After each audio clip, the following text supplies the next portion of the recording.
Hi guys, if your GE Universal Remote isn't working with your Insignia TV, you just need the right code and the method. So in this video, you are going to learn both direct programming and the smart code research. So before entering any code, you need to check your GE Remote version number, which usually inside the battery cover.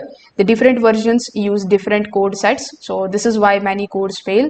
Now for Insignia TV and the standard Insignia TVs, the 4-digit GE codes that you can try are 0463, then we have 0171, you can try 0189, you can try 0135.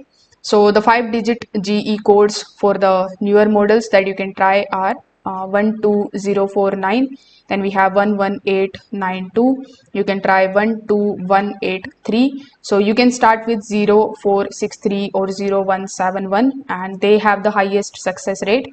Now on some of the GE remotes, instead of holding the setup, you just have to simply press and hold the TV button, and then you just have to wait until the LED lights up. Afterwards, you just have to enter the code. So this variation is specific to the newer GE remotes and it avoids the confusion. So these steps are going to give you the highest success rate with Insignia TVs. So you can try these and let me know if that works. Thank you.